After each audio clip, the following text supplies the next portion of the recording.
이유미를 안철수 최측근 소속의 로펌이 변호하고 있다. 이게 첫 번째고요.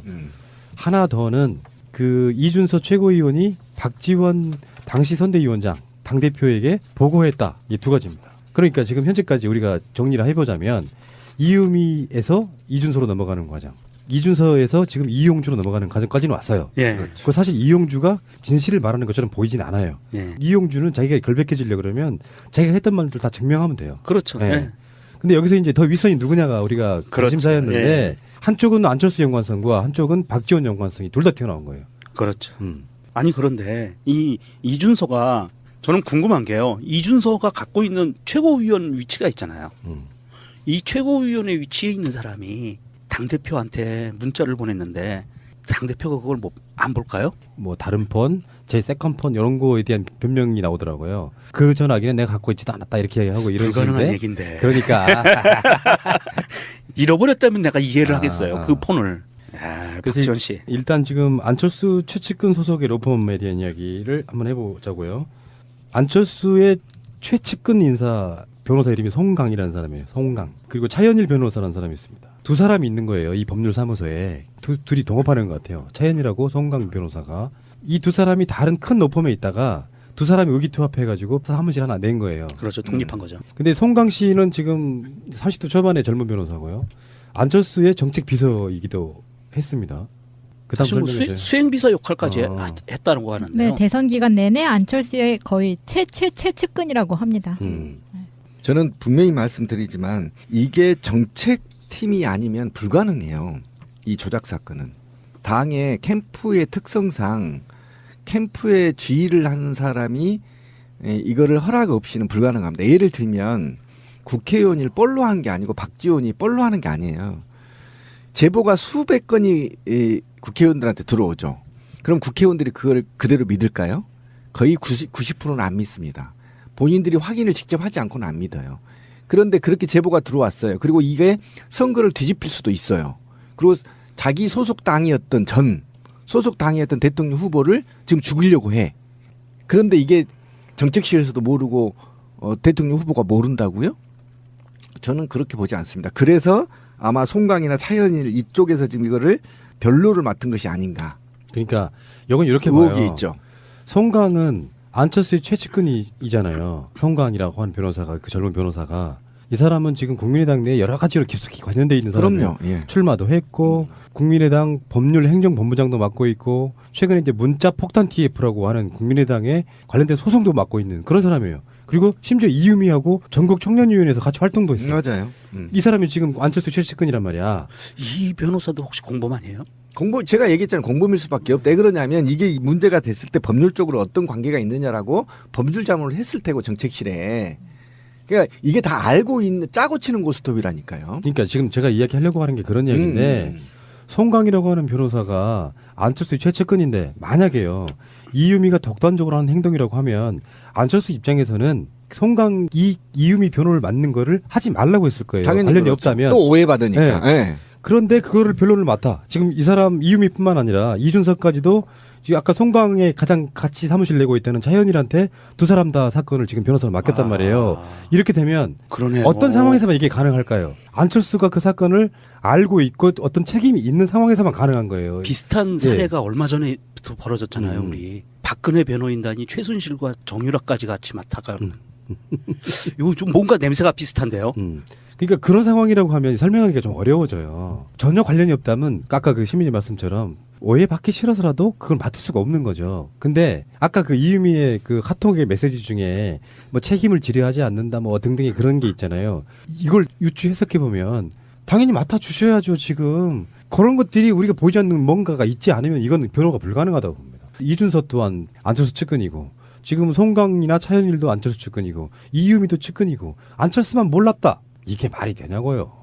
예. 아니 그러니까 정책실의 핵심 인물이 송강이었다면 이건 굉장히 최고위원까지 보고가 됐고 이게 검증이 다 됐을 건데 이 검증을 통해서 어쨌든 이게 이제 모략 아닙니까? 모략을 조작 또는 기획했을 가능성이 굉장히 높다니까요. 이게 지금 경찰이 이거를 아무리 안철수가 빠져나가려고 하더라도 빠져나갈 수가 없게 될 겁니다. 그게 정치적 메커니즘이 지금 그래요. 그래서 굉장히 이 사건이 일파만파 아마 국민의당이 해체될 수준까지 갈 것이다. 예측하는 게 그런 건데. 아니 그렇게 얘기했어요. 당 차원에서 조직적으로 개입한 정황이 드러나면 해체하겠다라고 그 공식적으로 발언까지 근데 했는데요. 그거는 반대로 해석해야죠. 절대 당 차원으로 드러나지 않게 하겠다는 의지일 그렇죠. 수밖에 네, 없죠. 의지의 표현. 아. 니들 다 입다물어 이렇게. 그런데 저는 한 가지 깜짝깜짝 놀라면서 나는 이 사건이 터지고 나서 우울증 덕에 화병이 생기려고 그러는 게 상상만 해도 놀라워요. 만약에 이 공작이 대대적인 성공을 거둬서 안철수가 대통령이 됐다라고 생각을 하면 비비케 사건처럼 되는 거예요. 그러니까 이용주가 법무부 장관 됐을 거 아니에요. 그렇겠죠. 그건 아닐 거야. 어쨌든 그런데 저는 마음이 편하지가 않아요. 왜 그러냐면 지금 당내 관계자하고 좀 통화를 한번 해봤는데 당의 안철수 축출 세력들이 있고요. 근데 왜 갑자기 당 내에서 이게 불거졌느냐. 이게 굉장히 지금 저는 불안한 게 뭐냐면 솔직히 말하면 지금 사당 체제가 굉장히 좋습니다. 문재인 정부 성공에도 좋고요. 향후의 선거에도 굉장히 좋은 분위기가 있습니다.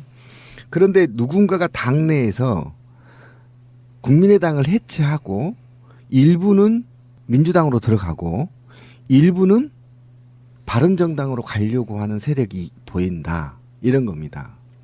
왜 그러냐면 지금 이대로 가면 광주에서 지방선거 박살납니다. 그럼 그 이후에 존립 자체가 흔들리거든요. 그러면 어떻게 공천을 할 거냐. 얘 지금 물음표가 던져 있는 겁니다. 국민의당에서는. 그리고 더 크게 한번 볼까요? 지금 양당 체제를 완고하게 바라는 자본과 기득권 세력들이 어떻게 하면 국민의당과 바른정당을 깨서 바른정당은 자유한국당으로 가게 하고 국민의당은 민주당으로 가게 해서 양당 체제로 가야 다음 정권에서 한번 쌓아볼 만 하거든요. 그런데 지금 바른정당과 국민의당이 중간 지점에서 있는 한 자유한국당이 새누리당 계열의 자유한국당이 다음 정권에 요원하거든요. 그러니까 이 판을 흔들려는 음모 세력들이 지금 국민의당에서 깊게 관여하고 있다라는 것이 포착되고 있고 정황이 드러나고 있는 거거든요. 요 부분을 우리 문재인 정부의 성공과 장기 집권을 꿈꾸는 민주 진보 세력들의 장기 집권을 꿈꾸는 세력들은 이 부분에 대해서도 굉장히 깊게 봐야 하고 그래서 국민의당 니네 해체하고 민주당으로 들어와라 이런 개 같은 소리는 하지 않았으면 좋겠다. 굉장히 위험한 발상이고요. 그다음에 바른정당과 국민의당이 자꾸 깨져가지고 양당 체제로 다시 또 회귀해버리는 이런 사태가 발생하기를 바라는 세력들이 누구 세력인지를 색출해내는 예, 굉장히 이런 지금 정치적 메커니즘이 어렵게 복잡하게 작동되는 게 지금 국민의당 내부의 증거 조작 사건의 빌미거든요. 그래서 굉장히 이것도 깊게 좀 봐야 된다. 네, 지금 이 시점에서는 그 이야기를 먼저 꺼낼 수 있는 상황은 아니고요. 지금 터져나오고 있는 여러 가지 의혹들에 대한 걸 정리한 뒤에 나중에 한참 시간이 지난 뒤에 그걸 설명해 줄 수 있는 그 시점은 저는 아닌 거라고 보고 굳이 이제 말씀을 드리자고 하면 국민의당 스스로가 지금 최근에 어떤 분위기를 보면 그 안철수 축출, 박지원 축출 이런 것들이 흐름이 있는 건 사실인데 있어요. 그거는 나중에 이제 다룰 수밖에 없는 이야기고 문제는 현재 이음이 단독 범행이냐 첫 번째 이거는 이제 국민의당이 만들고 싶어하는 프레임이고요. 나머지 국민의당이 이게 당이라는 게 사실은 후보가 몰랐더라도 당대표가 몰랐더라도 최고위원급까지 올라갔다고 하면 사실은 당 차원에서 개입한 사건이기 때문에 지금 가장 핵심 고리가 누구냐면 이용주예요. 이용주가 원래 알고 있었음에도 불구하고 그 조작 사건에 가담했다고 하면 당이 관여한 게 되는 거거든요. 네. 그러니까 이준서도 자기 스스로는 나 그 사건 몰랐다고 계속 부정하는 거고요. 이용주도 부정하는 겁니다. 두 사람 최고위원, 한 사람은 공명선거 출신 단장, 당의 공식 기구에 꽤 중요한 인물들이 개입해서 알고도 그 짓을 했다면 그러니까 이미 사실은 정황적으로는 알고 있었을 거라는 것이 드러나 있는 상황대잖아요. 그러니까 국민의당 입장에서는 지금 두 가지 방법이 있는 거예요. 하나는 핵심 고리들은 거기에 대해서 필사적으로 막으려고 하고 있고요. 왜냐하면 당이 지금 완전히 풍비박산 당이 없어지는 존립 위기에 있는 상태인 거잖아요. 막으려고 하고 있는 거고 한쪽에서는 이왕 이렇게 된 거 어차피 내년 지방선거 때까지 버텨봐야 이 당은 끝난다라고 생각했던 사람들은 차라리 공중변에 시키자라고 덤비는 세력이 있는 거예요. 문제는 이제 박지원과 안철수라고 저는 보거든요. 예.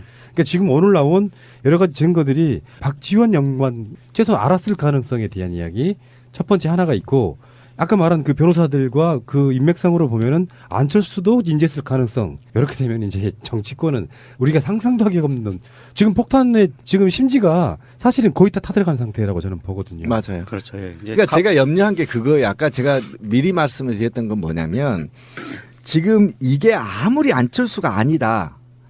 뭐 이준서가 아니다. 이용주가 모른다. 이게 안 먹힌다니까. 왜 그러냐면 사법 마피아들이 이 사건을 굉장히 깊게 강력하게 수사를 할 거란 말이에요.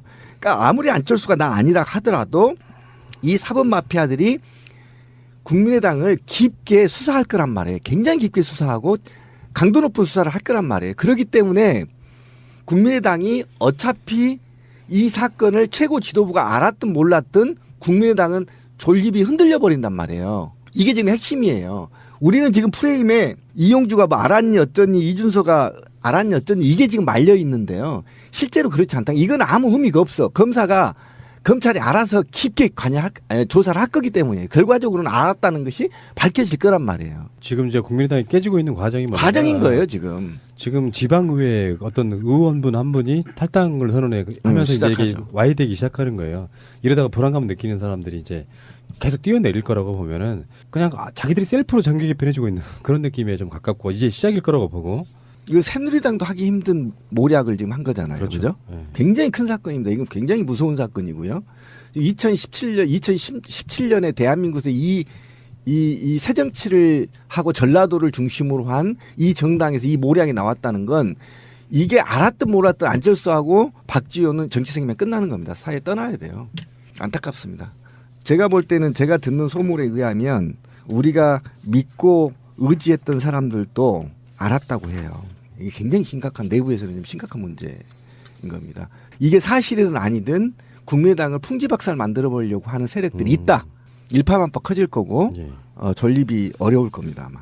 사람들이 좀 자극적인 걸 원하기 때문에 생기는 현상인데 조작 사건이 이루어진 건 맞고요. 그들 말처럼 일개 당원도 아닌 사실은 당원도 아닌 당직자의 그 농간을 몰랐다고 해도 그냥 모질이 정당인 거고 주요 당직자들이 이걸 알면서도 계속 가자고 했다고 그러면 진짜 이 사람들은 정말 쓰레기인 거고 어찌됐건 저 국민의당은 이번 사건으로 그냥 끝났다라고 보는데 어느 선까지 알고 있었느냐가 이제 그 주요 그룹들 중에 핵심 중에 박지원과 안철수 둘 다 의심하고 있잖아요. 사실은 이쪽 분들은 알고 있었을 거 하는데 기한성이 없다고 생각하고 제가 어제 나간 방송에서 안철수 씨가 문재인 후보에게 던지던 질문을 계속 보면 이 사람은 이거를 답을 듣고 싶어 하지 않았다니까요. 그때 그 방송 들어보셨죠? 3번을 계속 틀어주시던데.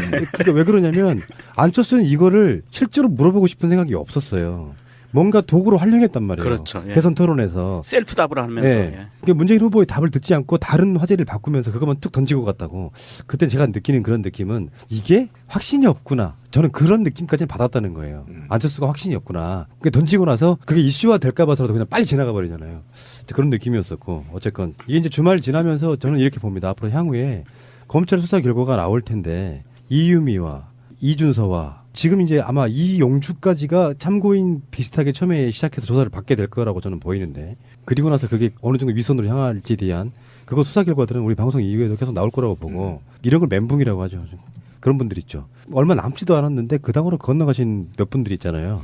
네. 그분들의 인생을 어떻게 그렇게 사니? 재수가 없어도 그렇게 없니? 중요 당직을 맡고 계시는 이현주 씨도 있잖아요.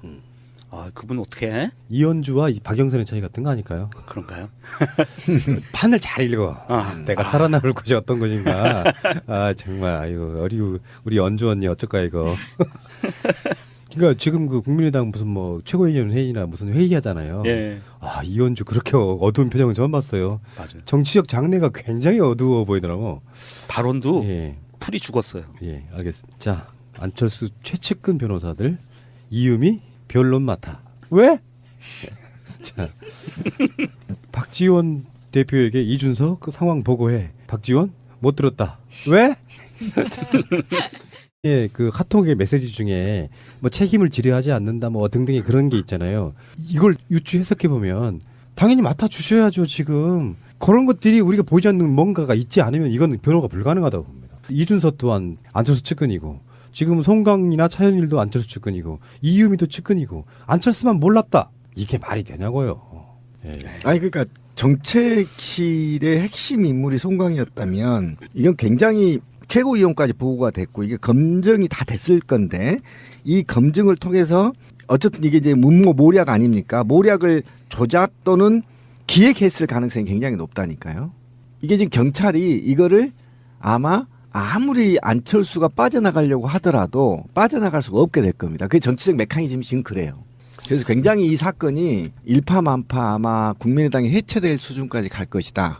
예측하는 게 그런 건데. 아니 그렇게 얘기했어요. 당 차원에서 조직적으로 개입한 정황이 드러나면 해체하겠다라고 그 공식적으로 발언까지 근데 했는데요. 그거는 반대로 해석해야죠. 절대 당 차원으로 드러나지 않게 하겠다는 의지일 그렇죠. 수밖에 네, 없죠. 의지의 표현. 어. 니들 다 입 다물어 이렇게. 그런데 저는 한 가지 깜짝깜짝 놀라면서 나는 이 사건이 터지고 나서 우울증 덕이 화병이 생기려고 그러는 게 상상만 해도 놀라워요. 만약에 이 관련돼 있는 사람이 그럼요. 예. 출마도 했고 국민의당 법률 행정본부장도 맡고 있고 최근에 이제 문자 폭탄 TF라고 하는 국민의당의 관련된 소송도 맡고 있는 그런 사람이에요. 그리고 심지어 이유미하고 전국 청년위원회에서 같이 활동도 했어요. 맞아요. 이 사람이 지금 안철수 최측근이란 말이야. 이 변호사도 혹시 공범 아니에요? 제가 얘기했잖아요. 공범일 수밖에 없다. 왜 그러냐면 이게 문제가 됐을 때 법률적으로 어떤 관계가 있느냐라고 범죄 자문을 했을 테고 정책실에. 그러니까 이게 다 알고 있는 짜고 치는 고스톱이라니까요. 그러니까 지금 제가 이야기하려고 하는 게 그런 얘기인데 송강이라고 하는 변호사가 안철수 최측근인데 만약에요. 이유미가 독단적으로 하는 행동이라고 하면 안철수 입장에서는 송강 이유미 변호를 맡는 거를 하지 말라고 했을 거예요. 당연히 관련이 그렇죠. 없다면. 또 오해받으니까. 네. 예. 그런데 그거를 변론을 맡아. 지금 이 사람 이유미뿐만 아니라 이준석까지도 지금 아까 송강에 가장 같이 사무실 내고 있다는 차현일한테 두 사람 다 사건을 지금 변호사를 맡겼단 말이에요. 이렇게 되면 그러네요. 어떤 상황에서만 이게 가능할까요? 안철수가 그 사건을 알고 있고 어떤 책임이 있는 상황에서만 가능한 거예요. 비슷한 사례가 얼마 전에부터 벌어졌잖아요. 우리 박근혜 변호인단이 최순실과 정유라까지 같이 맡아가. 이거 좀 뭔가 냄새가 비슷한데요. 그러니까 그런 상황이라고 하면 설명하기가 좀 어려워져요. 전혀 관련이 없다면 아까 그 시민님 말씀처럼 오해받기 싫어서라도 그걸 맡을 수가 없는 거죠. 근데 아까 그 이유미를 안철수 최측근 소속의 로펌이 변호하고 있다. 이게 첫 번째고요. 하나 더는 그 이준서 최고위원이 박지원 당시 선대위원장 당대표에게 보고했다. 이 두 가지입니다. 그러니까 지금 현재까지 우리가 정리를 해보자면 이유미에서 이준서로 넘어가는 과정. 이준서에서 지금 이용주로 넘어가는 과정까지는 왔어요. 예. 그 사실 이용주가 진실을 말하는 것처럼 보이진 않아요. 예. 이용주는 자기가 결백해지려고 그러면 자기가 했던 말들 다 증명하면 돼요. 그렇죠. 예. 예. 근데 여기서 이제 더 윗선이 누구냐가 우리가 그렇죠. 관심사였는데 예. 한쪽은 안철수 연관성과 한쪽은 박지원 연관성이 둘 다 튀어나온 거예요. 그렇죠. 아니 그런데 이 이준서가 저는 궁금한 게요. 이준서가 갖고 있는 최고위원 위치가 있잖아요.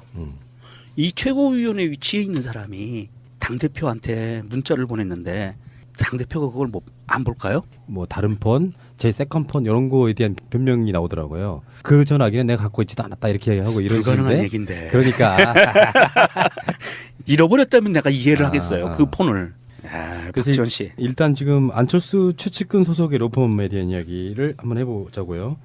안철수의 최측근 인사 변호사 이름이 송강이라는 사람이에요. 송강. 그리고 차현일 변호사라는 사람이 있습니다. 두 사람이 있는 거예요. 이 법률사무소에. 둘이 동업하는 것 같아요. 차현일하고 송강 변호사가.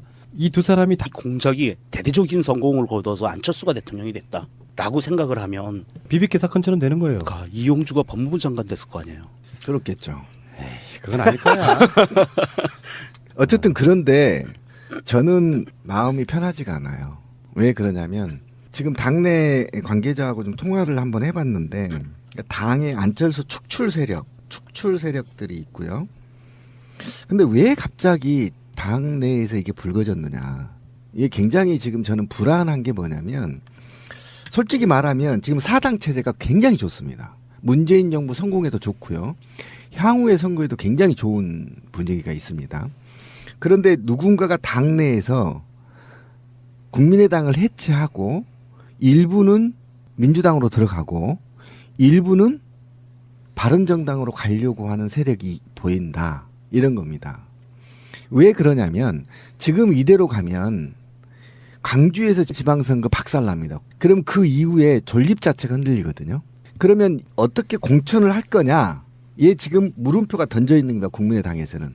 그리고 더 크게 한번 볼까요? 지금 양당 체제를 완고하게 바라는 자본과 기득권 세력들이 어떻게 하면 국민의당과 바른정당을 다른 큰 노폼에 있다가 두 사람이 의기투합해가지고 사무실 하나 낸 거예요. 그렇죠. 독립한 거죠. 근데 송강 씨는 지금 30대 초반의 젊은 변호사고요.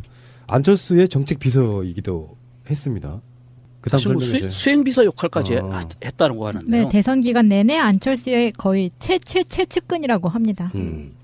저는 분명히 말씀드리지만 이게 정책팀이 아니면 불가능해요. 이 조작 사건은. 당의 캠프의 특성상 캠프에 지휘를 하는 사람이 이거를 허락 없이는 불가능합니다. 예를 들면 국회의원이 뻘로 한 게 아니고 박지원이 뻘로 하는 게 아니에요. 제보가 수백 건이 국회의원들한테 들어오죠. 그럼 국회의원들이 그걸 그대로 믿을까요? 거의 90%는 안 믿습니다. 본인들이 확인을 직접 하지 않고는 안 믿어요. 그런데 그렇게 제보가 들어왔어요. 그리고 이게 선거를 뒤집힐 수도 있어요. 그리고 자기 소속 당이었던 대통령 후보를 지금 죽이려고 해. 그런데 이게 정책실에서도 모르고 대통령 후보가 모른다고요? 저는 그렇게 보지 않습니다. 그래서 아마 송강이나 차현일 이쪽에서 지금 이거를 변로를 맡은 것이 아닌가. 그러니까 이건 이렇게 의혹이 봐요. 있죠. 송강은 안철수의 최측근이잖아요. 송강이라고 하는 변호사가 그 젊은 변호사가 이 사람은 지금 국민의당 내에 여러 가지로 깊숙이